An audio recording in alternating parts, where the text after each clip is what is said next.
Hi, everybody.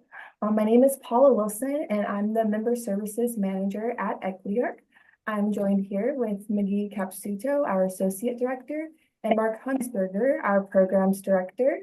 We're excited to welcome you to our virtual Summer Study Fair as we kick off Season 4 of the Common Application for Summer Study. So tonight we're going to share a brief overview of the Common Application. We'll also hear tips on navigating the summer study process for the first time. Emily Brown will share that. She's the camp director at Luzerne Music Center. And then we're going to hear from our Common Application partners about what makes their programs unique. And then we'll close the session with breakout rooms where you can connect with admissions professionals about their programs. So without further ado, I'm going to hand it over to Mark to share about the Common Application. Thanks, Paula. Hi, everyone. Nice to have you here this evening. Excited to share about this. For those of you I haven't met, thanks for the warm welcome. I'm 3 or 4 weeks into the team here at EquityArc, so happy to be on board. So thanks for those I've connected with already, and I look forward to working with you all throughout this season. The Common Application is kind of a one-stop shop for our partner programs. It was designed to make it easily accessible and remove some of the cost barriers for musicians of color looking to study at some of our summer programs. So if you navigate, I'll actually drop the link to our accepted landing page in the chat. The Common Application for this season is live, so you can click through it at your convenience and see what it's all about. But once you land there, you can put your age in, select the Common Application, and then it will automatically populate all the programs you're eligible for based on your age. On our landing page, we cover all of the details about what programs we partner with, deadlines, and specific audition requirements. There are a few programs that have unique requirements that when they're noted on the landing page and when you navigate to their specific program page, you'll see those unique requirements highlighted or added in addition to the 2 common or shared excerpt lists that we use. One shared list requires a submission of 3 to 7 minutes of music. One selection should be the exposition from a standard concerto. And then the other part of that is orchestral excerpts. And we have a shared orchestral excerpt list that you can access right from our landing page. It's also on our website. And our partners have provided excerpts and agreed to use that list across the board. So anything you choose from there will work at any of the partner programs that require an orchestral excerpt. And then our second list, shared list that you can use to audition, just requires 6 to 20 minutes of contrasting solo materials. You can submit up to 3 selections, and you can also kind of double dip. So if you want to use some of what you submitted to list 1 for list 2, that'll work. You just have to make sure for list 1 programs, you also include the excerpts that are required. The last few things I'll share are kind of logistics about it. Once you fill out one application, all the other applications autofill for you.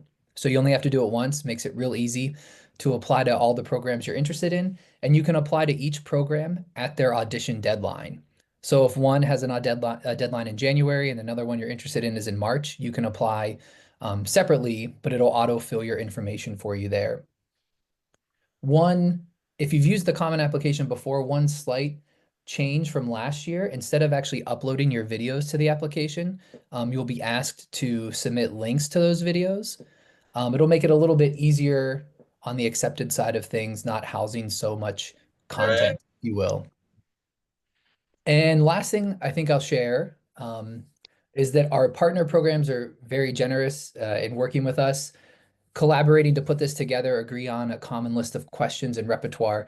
And they also agree to provide 1 full scholarship to a student who's accepted through the Common Application. So very incredible opportunity that this application has offered us to partner with folks and make these programs accessible. And I'm here if you need me. Mark@equityarc.org is my email. You can be in touch, or anyone on our team, and we'll help you get straightened out if you have any questions. Thank you, Mark. And I just want to follow up with one quick thing, which is your application information will auto-populate to any other program that you're interested in, but you do have to make sure that you hit submit for every single program. vou baixar o volume. Just something to keep in mind. Awesome. Thanks so much for that overview. I'm going to turn it over to Emily to give some tips on summer study. Perfect. Thank you so much for having me. So as Paula was mentioning, I'm Emily Brown. I'm the camp director at Luzerne Music Center. I'm just going to share my screen here. With just a bit of information, but in general, I'm here tonight just to talk about navigating the summer study process. It can be a little bit overwhelming, and just to kind of talk through what that can look like, all the way from choosing a program to apply to, all the way through the enrollment process, and then preparing for summer study. In my role at Luzerne Music Center, I'm the primary contact for caregivers, both our prospective students and our enrolled students. So this is really what I'm communicating with families about pretty much from about now in November and all the way until June. So excited to share more, but overall, the number one thing that I want to stress with you is just communicating with whatever programs you're looking at. If you have questions about the application or about what their program looks like, please feel free to reach out. I think I can pretty safely speak for people in my roles at other programs. But also just from my perspective, I will never get upset with a caregiver reaching out to ask a question about our program. What I always say to them is, I understand that you're trusting us with the most precious thing in your life, your child. And I want you to feel comfortable. I want you to feel like you have an understanding of what our program is, who we are, and what their time will look like as well. My personal recommendation here is emails are great, especially, I send a lot of emails with camper families, especially if you have some kind of logistical questions. But if you have a lot of questions and you're interested in getting to know the program a bit more and maybe even the administrator, give us a call. Talking on the phone sometimes can just allow for a bit more personal of a conversation. We can chat a bit more specifically about your kid and figure out if they're a right fit for the program. And you can just kind of get some further insight there. Starting around now with the Common Application officially launched, you'll probably begin looking at different programs. And there are a lot of different factors that you can consider when trying to choose the right program for the summer. So you're taking a great step by coming to this presentation tonight and listening to the different programs present information about their what their summer looks like. But in general, I listed out some factors that you can consider while you're trying to narrow down what programs to apply to. When in doubt, it's the Common Application. So fortunately, most of that information is all the same, and you can apply to quite a few quite easily, which is why it's a wonderful thing that Equity Arc has done. But just some of the factors that you might consider for programs that you're interested in, I would say the top two factors right there would be the type of program. Is it a day program that you're interested in, or are you interested in an overnight summer study? That's probably the largest difference, and that's definitely where I would begin. If you're interested in a day program, that's really going to be something that's probably going to have to be quite local to either you or family, friends, somewhere where you could stay. If you're looking at an overnight program, which I think most of the partners here are, that could be a bit further away. And then the second thing there is what instruments are accepted at the program. So some of the programs might be just string instrument programs. They might have wind instruments as well. If you play saxophone or euphonium, do they have a wind band, or is it an orchestral program? Another factor there. kind of like I mentioned before, the location of the program, is it close by, and how would you get there? If your student has to fly to the program, would they fly independently? Would you fly with them? Just some things to kind of consider there. Additionally, the size of the program. Some summer study programs will be, quite small, maybe around 40 or 50 students at a time. And those programs really can scale all the way to be quite large. Some programs will have 1,000 students or a little bit more in the summer. And so that experience will be quite different.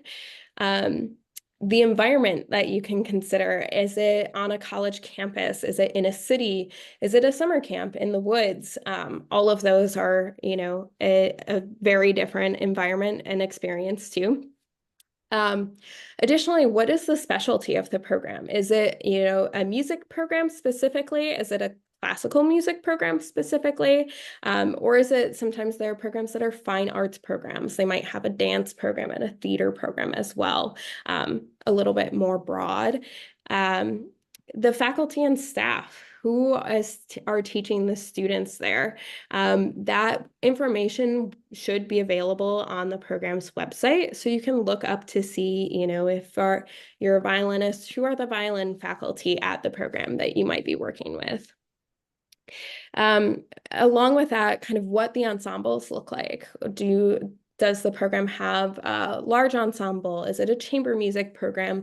Do they have both of those experiences? Trying to kind of figure out if you are interested in chamber music, if you maybe have some experience in it, or maybe you don't have experience in chamber music. That's something to consider as well. And then I would say kind of lastly, trying to figure out a bit what their downtime looks like.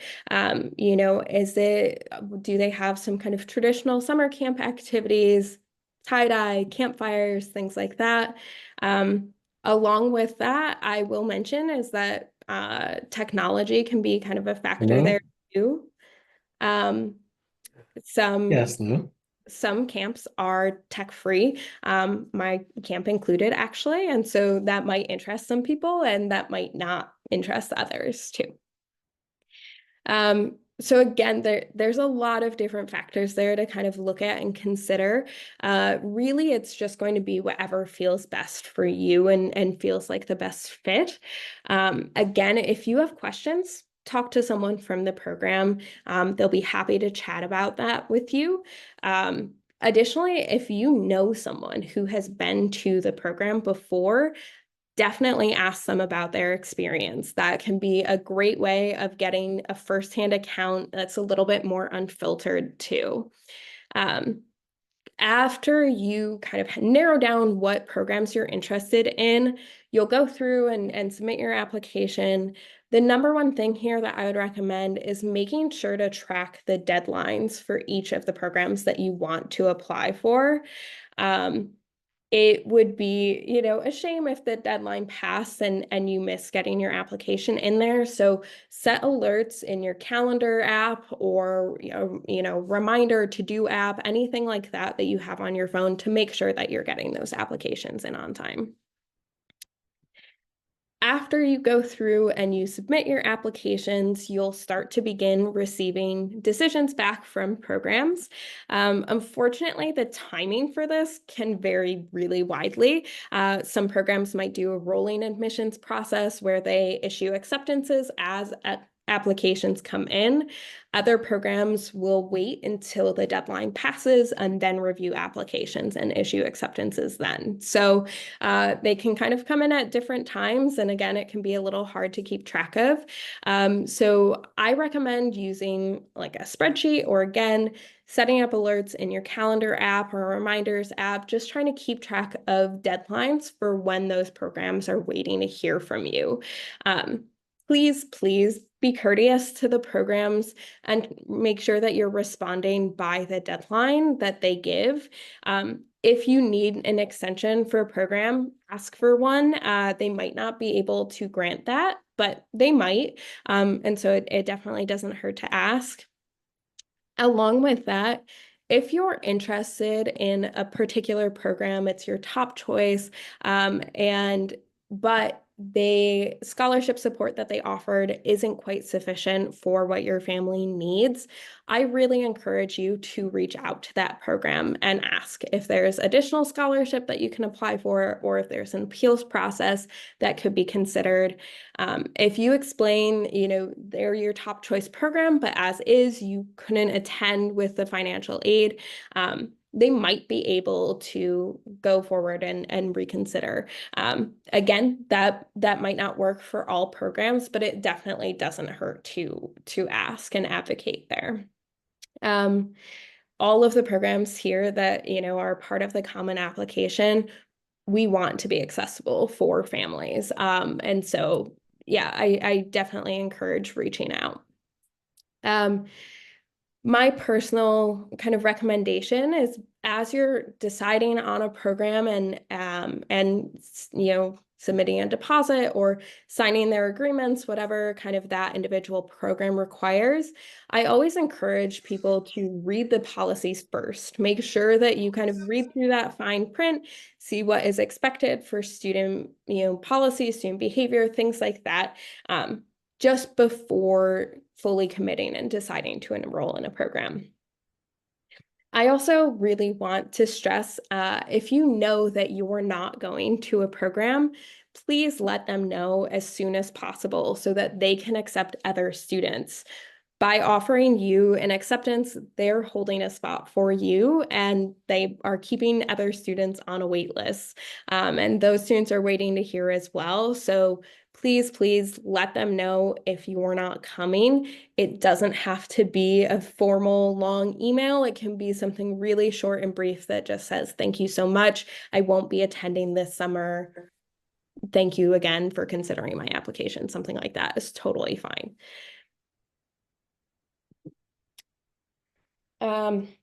Perfect. So you've gone through, you've submitted your application, you've gotten acceptances, you've selected your program, and now it's time to get ready for summer.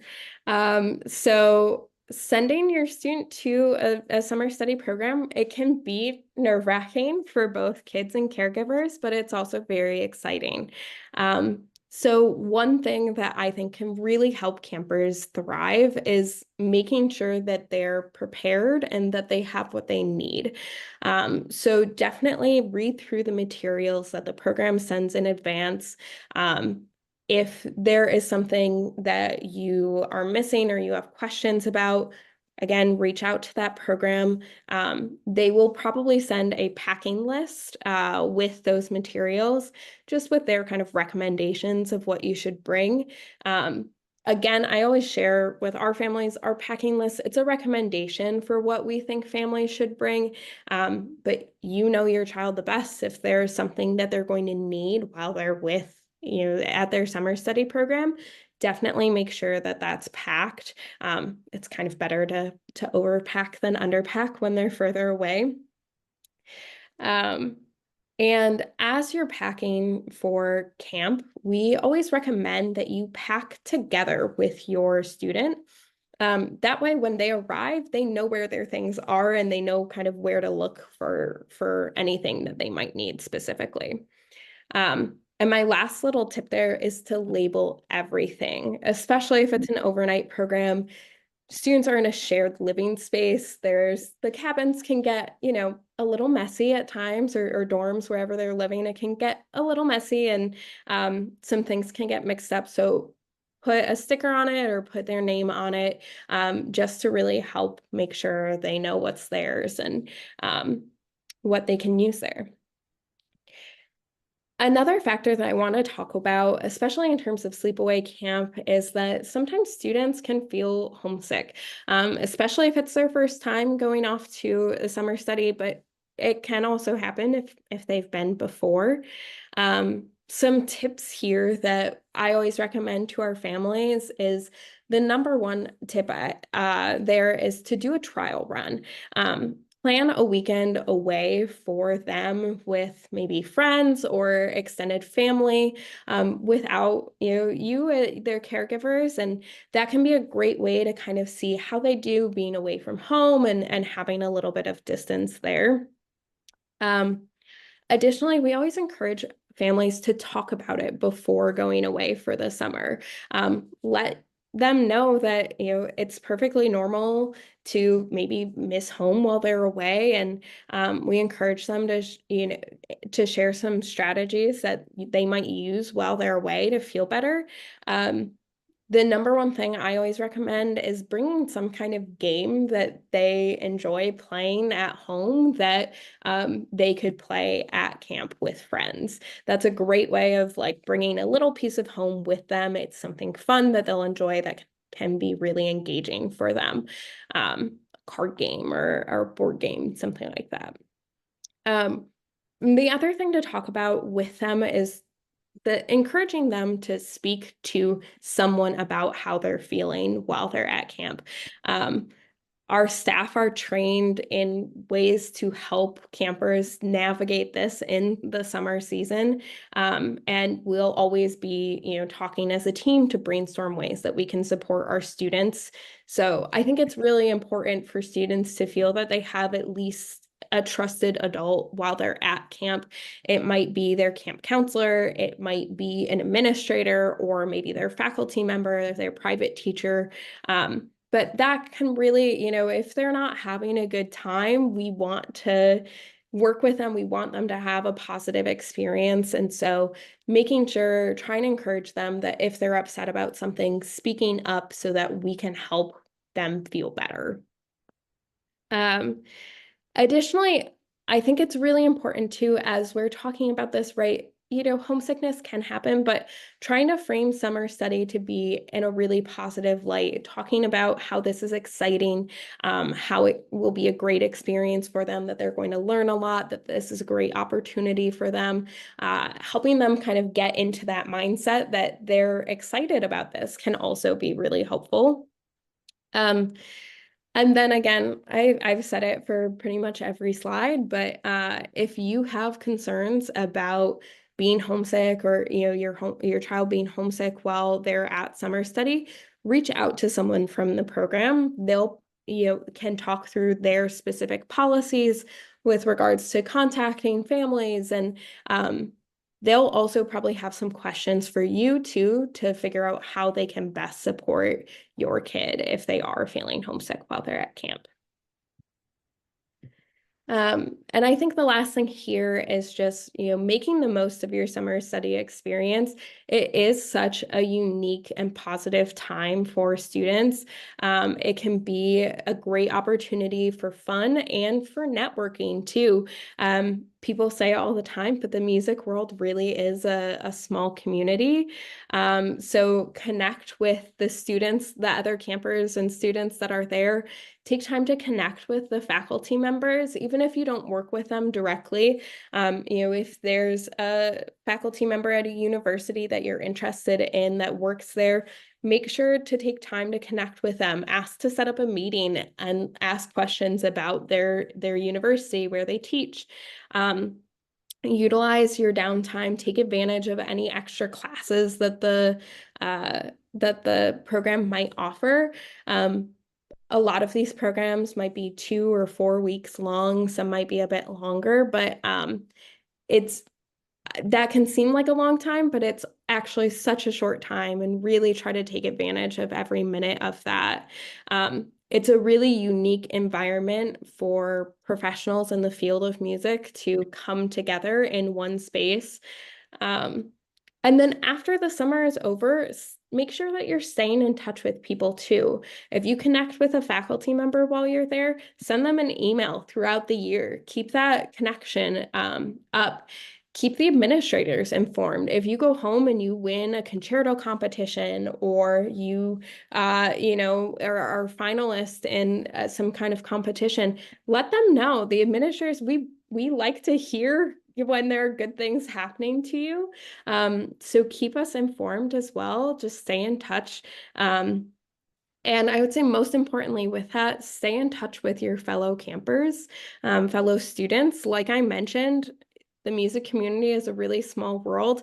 I went to a few summer camps when I was in high school, and I still come across people that I went to summer camp with that are now administrators at different arts organizations, or they're in different orchestras. And having those connections can really help set you up for success in a career in music. And again, it's just kind of one of those aspects to take advantage of.